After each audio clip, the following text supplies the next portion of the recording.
Welcome back to another episode of the Evolving Beyond podcast. I'm your host, Caitlin. Now, how many times have you set a goal for yourself and not accomplished it? Or maybe not even started it, but it's something that you know in the depths of your heart and your soul that this is something that you want to do in your lifetime. What if I told you that it may not be that ambition or vision is your problem? It could be the hidden patterns in your subconscious mind that's actually preventing you from being able to do all of the things that you want to do in life. So let's talk about how your subconscious mind is so much more powerful than you think it is. Your conscious mind is who you are when you're awake, right? Like that's when you're having the thoughts, you're actively involved in like moving your life forward. The problem is that sometimes it can feel like your conscious mind and your subconscious mind are two totally different people that are on opposite pages of what they want to do with your life.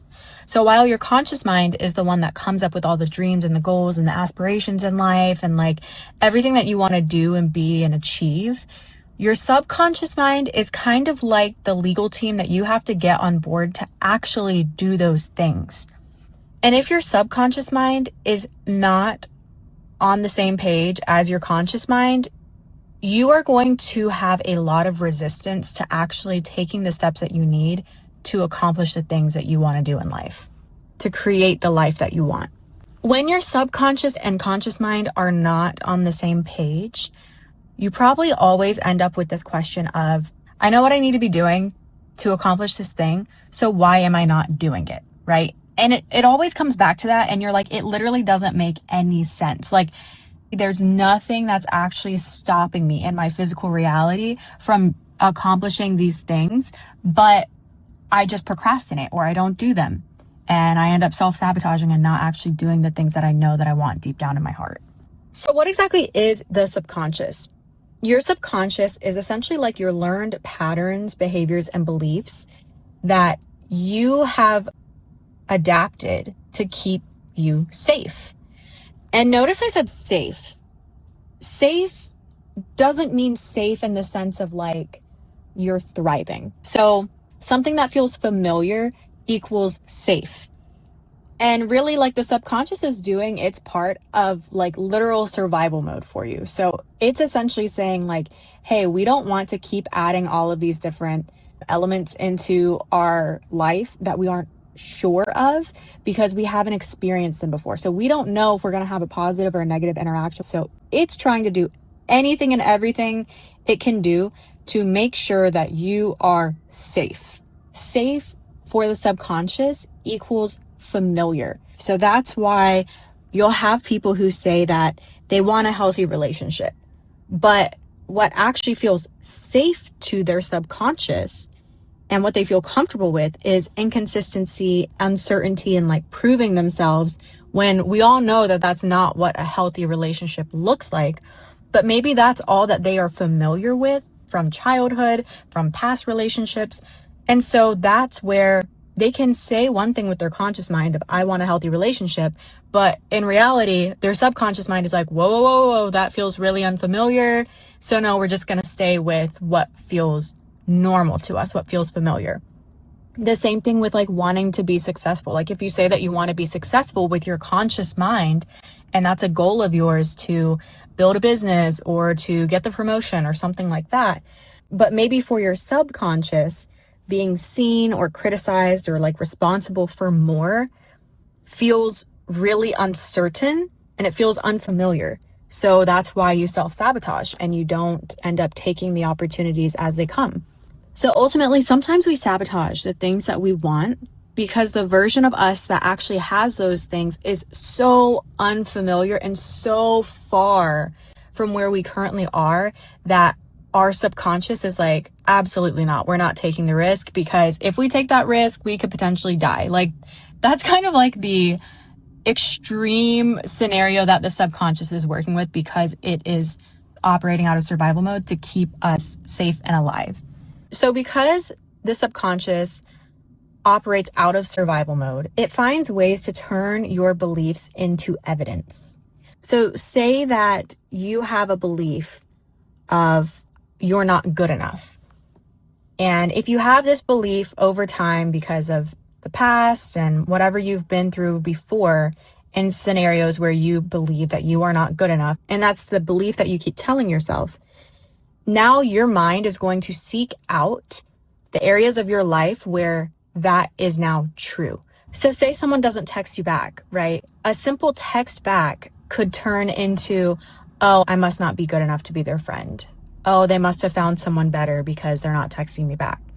Like, that's the initial thought that you probably had. It doesn't even consider the fact that like they have their own life going on and like maybe they just forgot or something. Like, it essentially will take that and turn it into evidence for your belief that you have.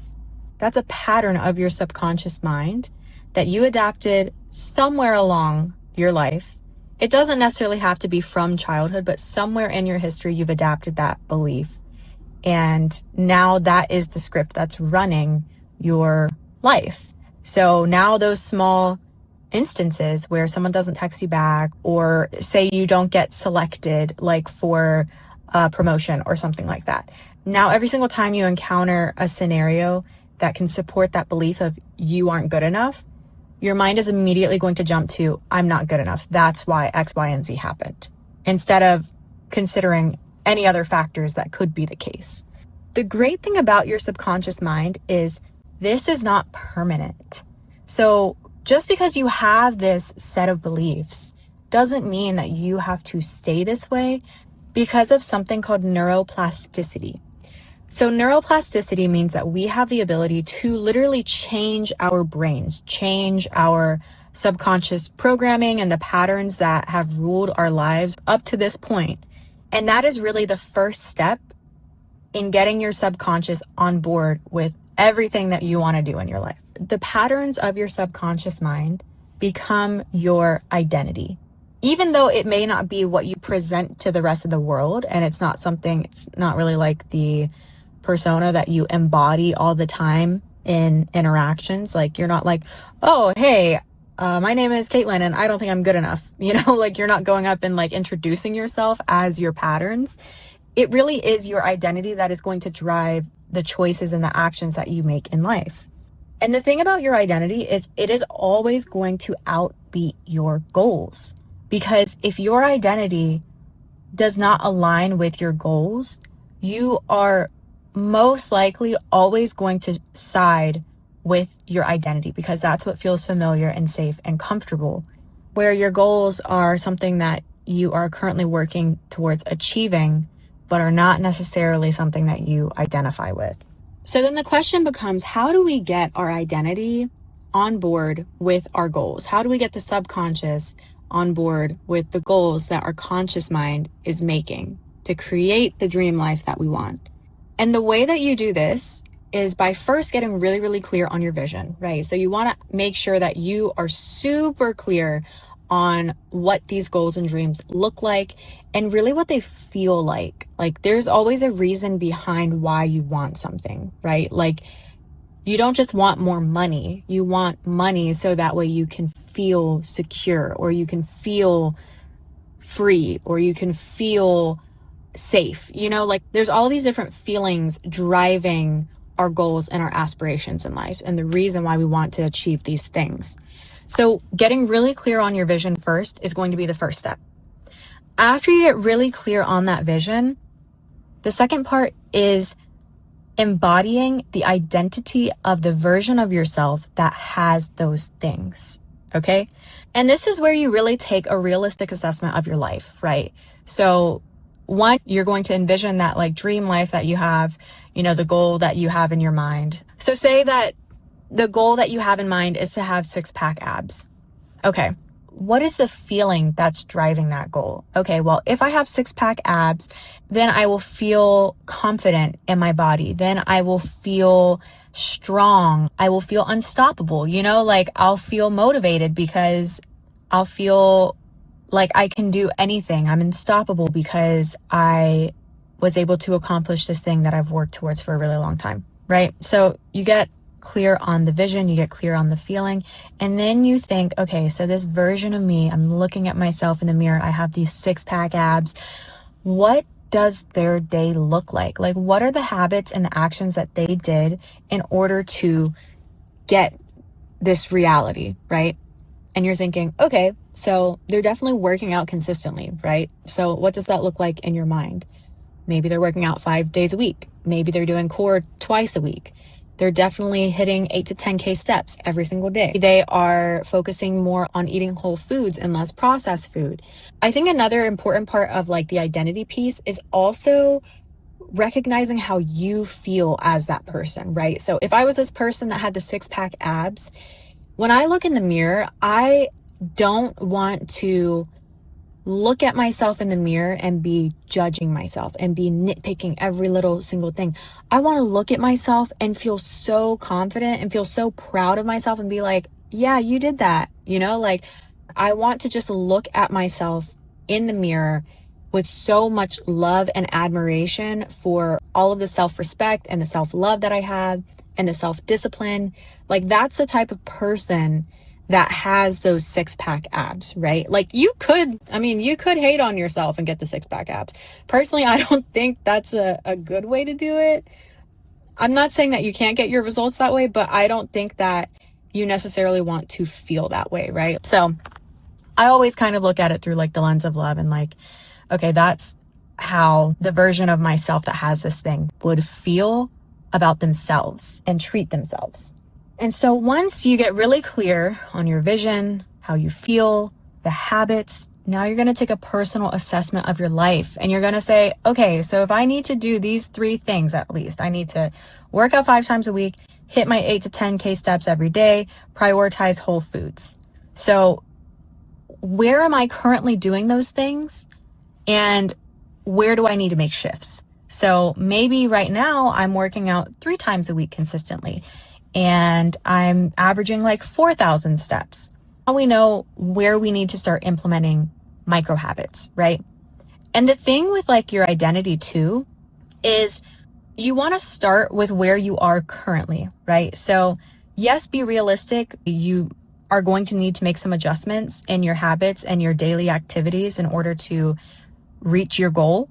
But also, in order to get your subconscious to feel safe with adapting that new persona, you have to start with giving it evidence that you are already that person, right? So I'm going to look at my current habits and say, okay, I go to the gym 3 times a week.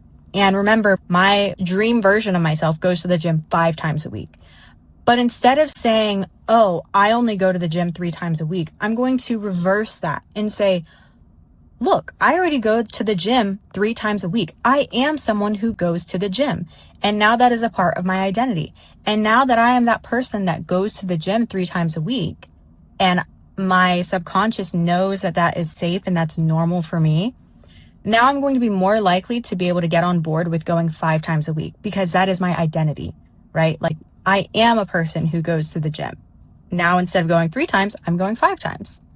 If I'm only hitting 4K steps, I say, look, wow, I walk daily. That is a part of my identity, is walking daily and hitting 4K steps.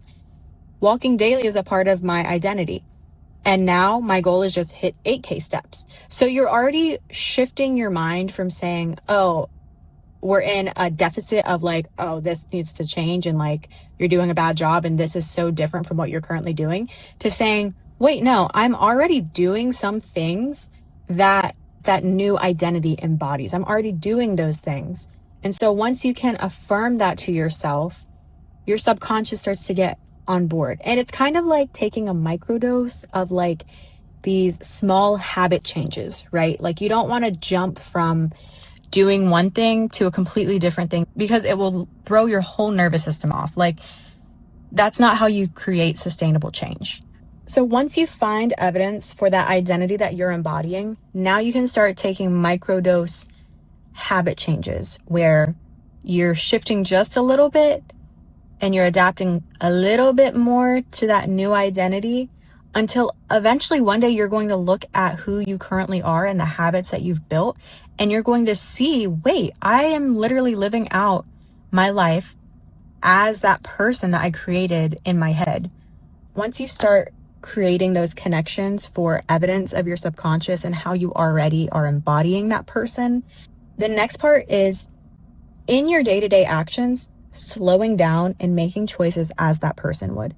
So when it comes to like that separate identity of the person that has the things that you want in life, you could literally give them another name, right? Like, my name is Caitlin. Maybe I hate Katie. I really don't want to name them Katie.